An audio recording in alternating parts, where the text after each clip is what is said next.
Hi, this video is going to show you how to get the best out of the Riff Axelerator lessons and some of the tricks and tips that may not be obvious on first view. So here's a lesson that we haven't released yet. It's from the upcoming Marty Friedman pack. It's a good one that's going to show you some of these main points. So on the front page here, you'll see it tells you that you're 88% complete of this. So I've completed all of these individual lessons except for these last two. So from this page, we're going to start the lesson, and it's going to take me where I was up to. At any time you could go back to any of these previous ones. Now to start off with, rather than go through the lesson first, I'm going to show the interface and then we'll go back into the lesson. So I can navigate down here, go to the interface, and I can click on full screen. All right, here's the interface. Now I can preview the lick at full speed by pressing the play button here.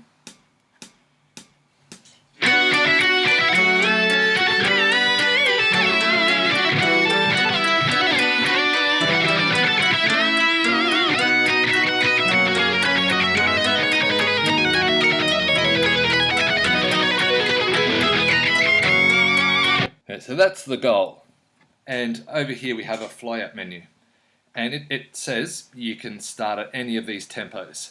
So we might start at 70.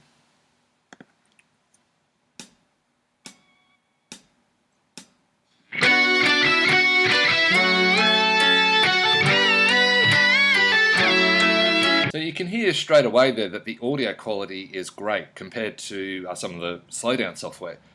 But the real key to Riff Axelerator is that when it finishes, it increases to the next tempo.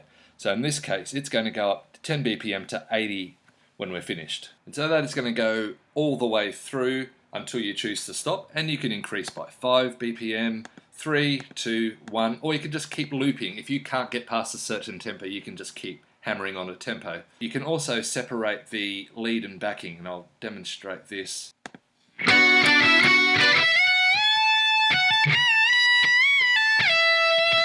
That's lead guitar on its own.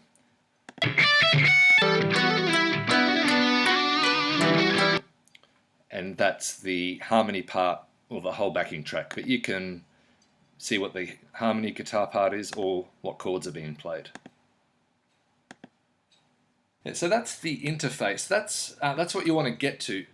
But for a lick this challenging, it's hard to just start playing on this. So the lesson part really breaks down each little phrase and talks about some of the nuances, but the key to it is that it plays little phrases nice and slow and then joins it back together so that you can then play the whole thing at 60 BPM, and then you come to the interface and start to work on increasing your speed. So let's have a look at what's in some of the lessons. So if we go to exercise 1, so here we have tab, audio, and a description and some fretboard diagrams.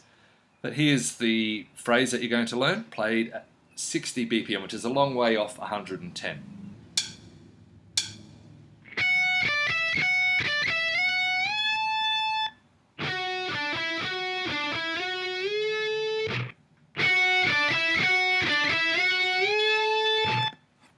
So because this lick is really based on the harmony, this one's played 3 times. The first time is just lead, the second time is just harmony, and the third time is both together.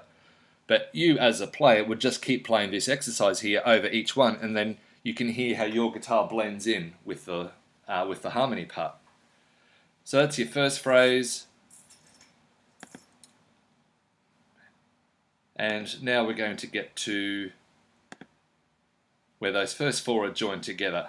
Now this is played with the backing, and then the second time without the lead. So this pattern generally continues throughout the lesson.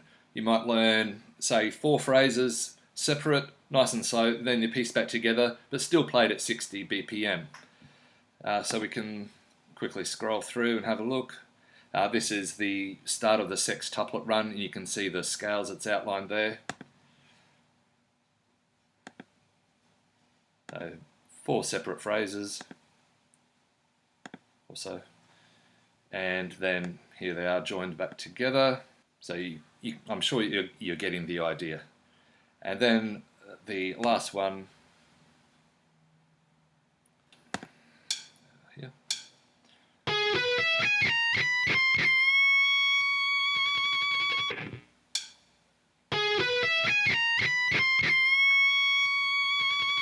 You can hear that last note, there's some really strong vibrato happening. So what we've done is we've isolated that so you can just work on that.